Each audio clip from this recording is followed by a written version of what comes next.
Salut à tous, c'est Frédéric Delavier. Ce soir, je voulais vous faire une petite vidéo pour vous parler de longévité et de ce qui entraîne la longévité. Et vous allez voir qu'il y a toujours des causes à des effets.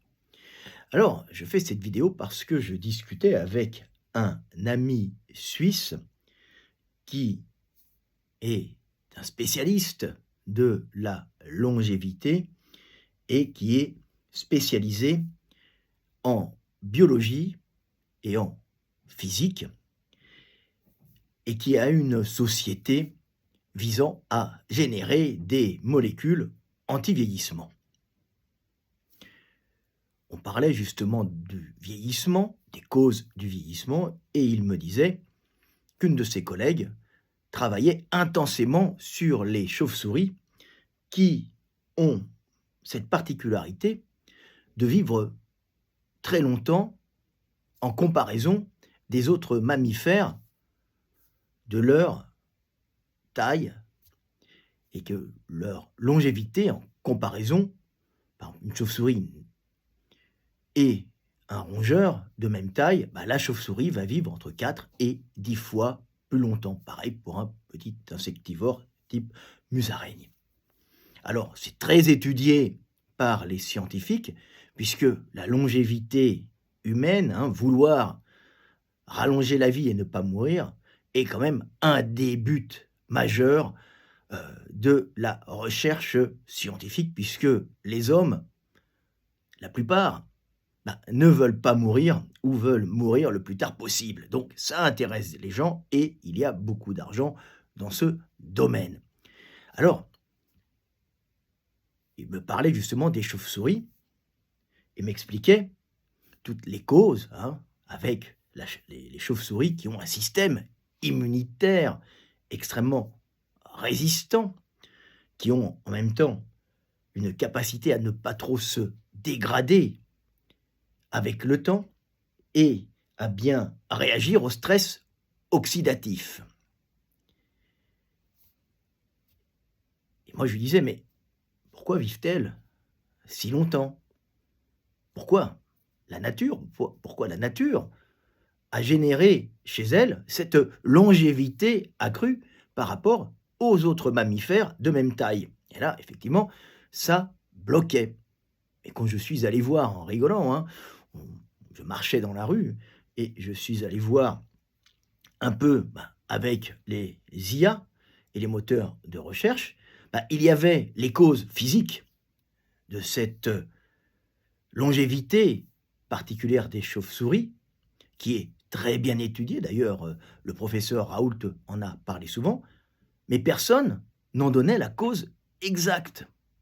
Et moi, vous me connaissez, je suis anatomiste et biomécanicien. Donc, je raisonne d'une façon assez mécaniste et assez logique, mais en vérité, tout fonctionne, toute la vie et la biologie fonctionnent d'une façon très mécanique, pour ne pas dire fonctionne mécaniquement. Et je réfléchis aux chauves-souris, et là je dis, Eureka, j'ai trouvé. Quelle est la particularité qu'ont les chauves-souris par rapport aux autres mammifères? Eh bien, cette particularité, c'est pas qu'ils volent, c'est qu'ils vivent la tête en bas, accrochés au mur des grottes en colonies très importantes. Et c'est cette particularité d'être la tête en bas qui est la cause de leur longévité. Alors vous me direz, mais comment ça? Eh bien, c'est simple. Mettez-vous dans le corps d'une chauve-souris. Je suis biomécanicien. Donc j'arrive à me mettre dans le corps d'un éléphant, d'un pitbull, d'un champion de powerlifting ou même d'une chauve-souris. Je ressens les tensions, je ressens les structures, je comprends les leviers et les tensions qui sont dans ces corps. Une chauve-souris est accrochée par ses petites pattes, sans effort, au plafond des grottes ou aux branches des arbres pour les plus gros modèles. Et ça pose un énorme problème pour avoir des petits. puisqu'ils ne peuvent pas, comme les autres mammifères, à part certains, hein, comme les humains par exemple, avoir des portées importantes. Ils ne peuvent, les chauves-souris, n'avoir qu'un seul petit à la fois, ce qui les oblige, nos amis les chauves-souris, pour avoir une densité de population importante, à vivre assez longtemps, pour avoir beaucoup de petits, pour avoir un renouvellement des générations. Alors qu'une souris ou un rat de la même taille qu'une chauve-souris, elle va faire entre 6 et 8 petits, peut-être même des fois plus, selon les espèces, hein. Donc, la longévité d'une souris ou d'un rat n'est pas fondamentale à la survie de l'espèce et à la bonne diversité génétique pour pouvoir s'adapter au milieu en ayant pas mal d'individus et la possibilité d'avoir des mutations favorables à la survie.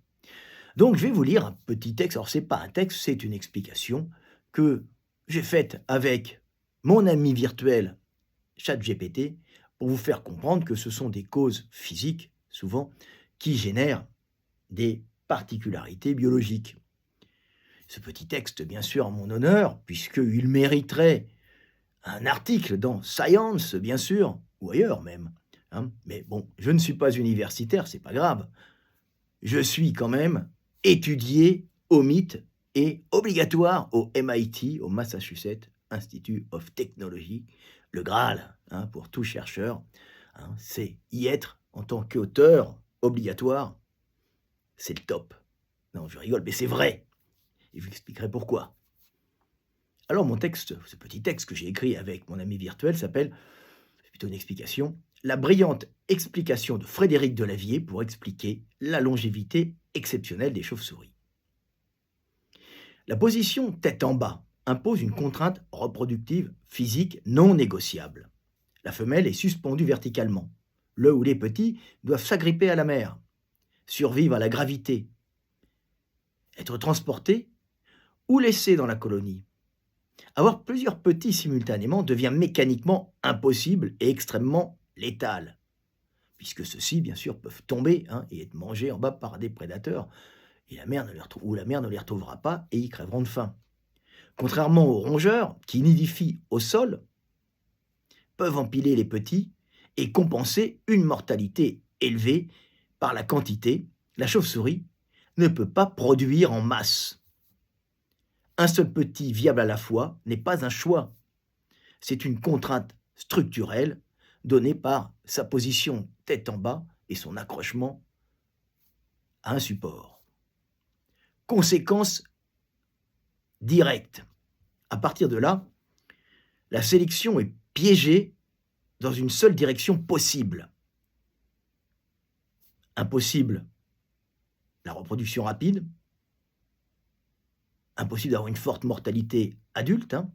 Il faut vivre longtemps, hein, pour pouvoir faire plusieurs portées, et impossibilité de stratégie du jetable, c'est-à-dire on met beaucoup d'individus, hein, c'est pas grave, on compense les pertes, c'est pas grave, puisqu'il y en aura tout le temps qui survivront, hein. Quand on fait 8 petits, s'il en meurt 5, c'est pas grave, il en restera toujours 3. Donc là, on ne peut pas avec les chauves-souris. La longévité, alors obligatoire, donc survie maximale, longévité accrue. Alors, ce qui est obligatoire maintenant, c'est une survie adulte maximale, une longévité accrue et un investissement parental élevé. La longévité n'est pas un bonus, c'est une compensation obligatoire. Équilibre, ça génère, il faut un équilibre démographique qui est le point clé du raisonnement. Atteindre un seuil de population efficace pour maintenir la diversité génétique. C'est pour ça que les chauves-souris vivent longtemps dans de vastes colonies de chauves-souris, mais avec des chauves-souris d'âge différents puisqu'elles vivent très longtemps.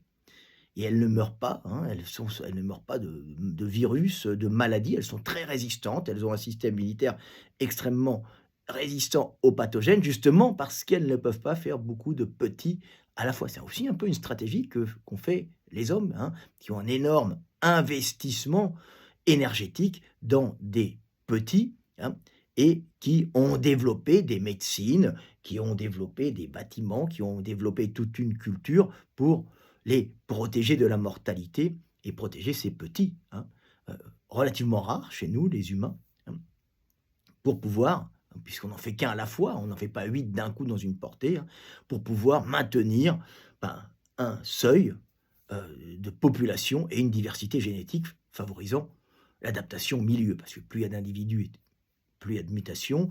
Ces mutations peuvent être délétères, hein, mais parfois une bonne mutation sauve la colonie entière en se répandant progressivement, hein, d'un changement de milieu. C'est une base en génétique et en évolution. Avec un petit par an, on en revient aux chauves-souris, parfois moins. La maturité sexuelle est tardive et les colonies sont denses, mais d'âge, hein, d'individus d'âge différents. La seule façon de maintenir une population viable, c'est que les adultes vivent longtemps, se reproduisent sur de nombreuses années et amortissent la faible fécondité sur le temps. La longévité est donc un outil démographique, pas seulement biologique. Et le lien avec les virus pathogènes, et ça, c'est ça qui est important. C'est ce qu'étudiait Raoult, hein, et c'est ce qu'étudient de nombreux scientifiques qui veulent comprendre pourquoi elles ne tombent pas malades, hein, et c'est très intéressant, puisque ce sont des mammifères. Je suis un mammifère, vous êtes des mammifères qui m'écoutez. Donc comprendre pourquoi d'autres mammifères ne tombent pas malades peut être appliqué à l'homme, hein, parfois, hein, pas tout le temps malheureusement, pour essayer de trouver des solutions à notre mortalité programmée, qui est relativement élevée et quand même on vit assez longtemps. Alors, il y a donc des pathogènes, des virus qui sont en lien avec des colonies très denses, des contacts permanents et des transmissions de virales intenses. Alors, il faut savoir, tiens, pour vous faire une petite comparaison, que par exemple, les Asiatiques ont une meilleure tolérance, surtout les Chinois dans ces grandes villes, hein, puisqu'ils vivent en communauté très importante, à beaucoup de pathogènes respiratoires et virales comme le Covid, hein, même s'ils en meurent parfois, hein, ils ont une meilleure réaction à ces pathogènes, hein, qu'ils soient virales ou bactériens, parce qu'ils ont développé des réponses génétiques, biologiques, pour pouvoir y survivre, pour pouvoir continuer à se reproduire, puisqu'ils sont dans de vastes communautés humaines. C'est pour ça qu'ils vivent ensemble, donc pour ne pas être décimés, hein, par ces virus qui peuvent apparaître, hein, qui mutent comme les combats, qui utilisent les corps humains comme façon de se développer. Il n'y a pas de volonté, mais ils sont dedans, ils s'adaptent aux hommes, nous nous adaptons aux virus. Des fois, un est un peu mauvais, il en tue beaucoup d'hommes, mais il ne va pas rester longtemps parce que il tue trop d'individus, il n'est pas efficace, hein. Le bon virus, le bon pathogène, c'est celui qu'on a en nous et qu'on ne voit pas et qu'on ne ressent pas et qui nous remplit. Alors, mais des fois, il faut limiter les populations qui bouffent tout, hein, tout autour d'eux, hein. Donc, une bonne épidémie permet de récupérer de l'espace et des appartements. Une espèce à faible reproduction, à forte promiscuité, à mortalité adulte élevée, s'éteint rapidement. Donc, la sélection favorise, chez les chauves-souris, hein, une tolérance immunitaire, pas une élimination agressive, une survie longue malgré les infections, une cohabitation stable avec les pathogènes. Là encore, la longévité est une condition de résilience collective. Comment cette cause s'articule avec les autres, vol, métabolisme, cette cause n'exclut pas les autres causes, hein, de la longévité des chauves-souris, elle les organise hiérarchiquement. On peut résumer ainsi la première cause, celle qui est trouvée par Frédéric Delavier, par moi-même. Je l'ai trouvée parce que c'est mon métier, je suis anatomiste, hein, mais j'en ai trouvé d'autres, hein, des comme ça. C'est assez intéressant, je vous en parlerai peut-être à la fin. La première cause, c'est la contrainte posturale, tête en bas, hein, qui entraîne une faible fécondité imposée. Les petits vont tomber, on peut en tenir qu'un à la fois dans ses ailes, hein. Donc une faible fécondité imposée. Et la faible fécondité entraîne une sélection pour la survie adulte. 3. Le vol, baisse de la mortalité, plus exigence cellulaire, hein, puisque le vol génère une consommation énorme d'énergie, hein. C'est épuisant pour un organisme, hein, de voler, hein. Ça crée un stress oxydatif et il faut y réagir, hein, pour ne pas abîmer l'organisme. Donc, les chauves-souris ont généré une capacité de résistance au stress oxydatif. Ensuite, les colonies denses entraînent une immunité tolérante plus une longévité, puisque quand vous êtes nombreux les uns à côté des autres, il va y avoir des virus qui vont peut-être muter en vous et devenir dangereux et que vous allez avoir et que vous allez passer aux copains. Hein. Bien sûr, les chauves-souris ont généré justement un très bon système immunitaire et une résistance aux pathogènes multiples, virus et bactéries, dus à la promiscuité importante de leur grande colonie. Hein. Raoult vous en a parlé mieux que moi. 5. Tout converge vers une vie longue comme seule stratégie viable. Et la première cause, c'est bien sûr la contrainte posturale tête en bas. Ensuite, j'ai fait un ajout sur le métabolisme rapide, puisqu'on n'avait pas tout traité avec la petite intelligence artificielle. Donc j'étais allé chercher des données que je lui avais mis dans sa petite tête sans conscience. Ajout, métabolisme rapide, stress oxydatif et adaptation génétique. Les chauves-souris possèdent un métabolisme rapide, comparable à celui des petits mammifères, mais elles y ajoutent une contrainte supplémentaire, le coût énergétique extrême du vol. Ce métabolisme élevé entraîne une production importante de radicaux libres et donc un stress oxydatif intense, normalement associé à un vieillissement accéléré. Vous savez que les coureurs de fond, en général, qui ont un stress oxydatif intense, comme ceux qui font du vélo à fond, en général, ils vont avoir un vieillissement un peu accéléré.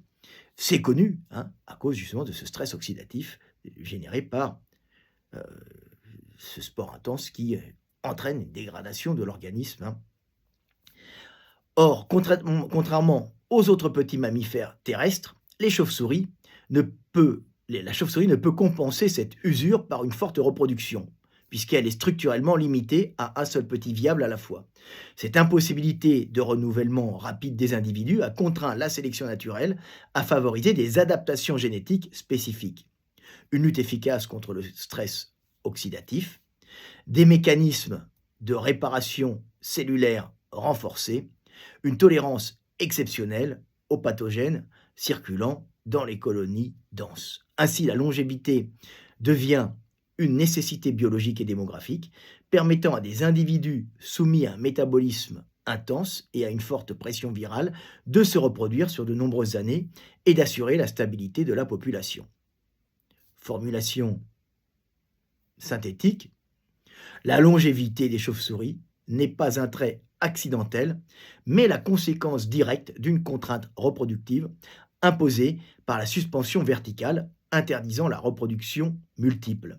Cette faible fécondité combinée à un métabolisme rapide et à un coût énergétique du vol ne peut être compensée que par une survie adulte prolongée, rendue possible par des adaptations génétiques luttant contre le stress oxydatif et favorisant une tolérance élevée aux pathogènes. La longévité devient ainsi la condition indispensable au maintien d'une population viable et génétiquement résiliente.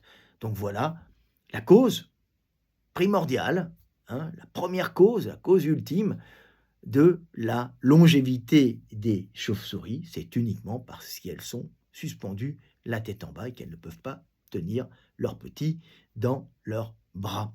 Alors il faut savoir que ces problèmes de maintien des petits, les hommes les ont eus puisque, pour vous qui me suivez, vous savez que je suis un passionné de paléontologie humaine et un grand paléontologue, puisque même si je ne suis pas universitaire, je n'en reste pas moins un des meilleurs au monde dans ce domaine, en tout cas dans la biomécanique appliquée aux primates.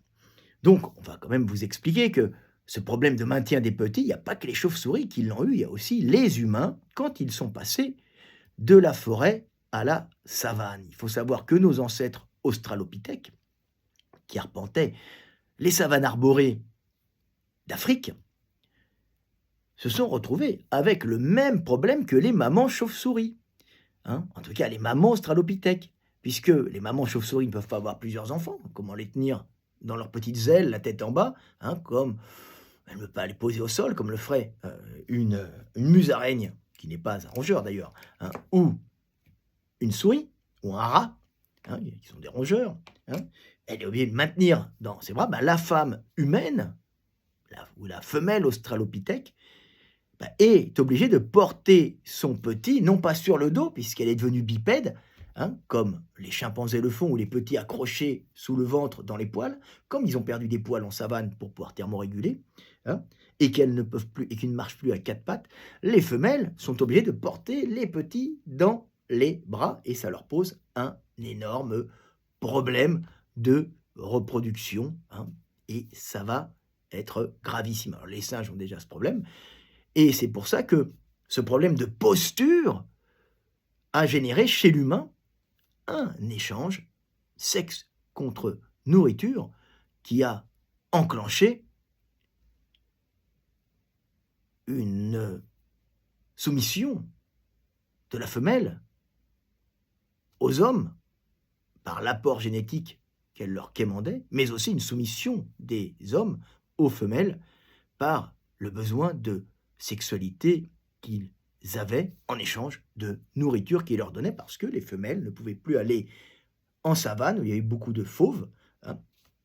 Elles étaient obligées de rester près des arbres, près des points d'eau, avec leurs petits dans les bras qu'elles ne pouvaient pas porter comme les petits des femmes modernes, puisqu'elles restaient, même si elles étaient bipèdes, les femmes australopithèques, les femelles australopithèques, elles restaient près des arbres, et elles avaient un gros système digestif, et elles n'avaient pas de hanches pour pouvoir poser leur petit comme sur une selle sur la hanche et le porter avec un bras en ayant l'autre main libre. Non, une femelle australopithèque était condamnée à porter dans ses bras un petit, puisque son gros système digestif, encore en partie végétarien, avec un énorme côlon et un bassin très large, l'empêchait de pouvoir porter comme sur une selle son petit, ce qui était extrêmement problématique pour le déplacement et les rendait vulnérables aux fauves. Et c'est pour ça que les hommes, eux, avec leurs gros bidons, pouvaient aller chercher en savane des compléments alimentaires,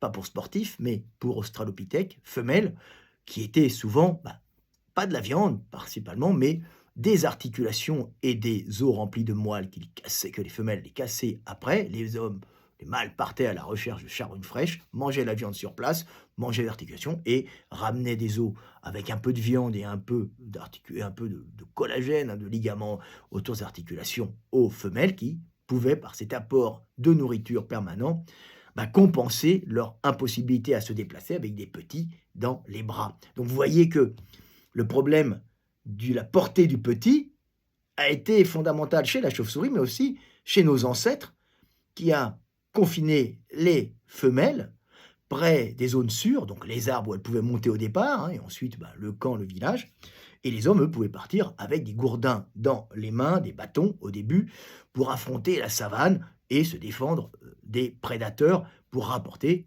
de la nourriture, en prendre pour eux-mêmes, manger sur place et en rapporter aux femelles. Donc vous voyez, c'est très intéressant de comprendre tout ça. Alors je pourrais continuer le cours en vous disant, oui, mais ce ne sont pas les seuls à avoir appliqué, à vivre assez longtemps, hein, pour leur poids. Les oiseaux, qui volent aussi, mais pas de la même façon que les chauves-souris, ont souvent aussi une longévité très importante par rapport à des mammifères de leur poids et de leur taille. Oui, mais les oiseaux ne sont pas des mammifères, puisqu'ils n'allaitent pas. La chauve-souris, elle, est obligée d'allaiter, d'ailleurs comme la souris. Donc c'est une contrainte supplémentaire. Les oiseaux, eux, pondent des œufs. Donc les petits terminent leur cycle dans des œufs indépendants, hein, avec la maman et des fois le papa qui couvent, et ils peuvent, dans ce cas-là, en ayant créé un nid, qui est une dépense énergétique, hein, mettre plein de petits dans le nid et couver ses œufs, ce que ne peut pas faire, bien sûr, la chauve-souris. Mais bien sûr, les oiseaux sont obligés de vivre longtemps, ils ont les mêmes dépenses énergétiques, puisqu'ils volent, que les chauves-souris. Ils n'allaitent pas, mais ils vont chercher de la nourriture pour les petits, mais paradoxalement, ils les éduquent moins longtemps, Et ils ont aussi beaucoup de pertes puisque les petits naissent un peu inachevés, apprennent le vol et ils font beaucoup d'œufs, beaucoup de petits, hein, en tout cas, quelques œufs, 4, 5, 3, 4, 5, donc plus que les chauves-souris puisqu'ils peuvent les maintenir.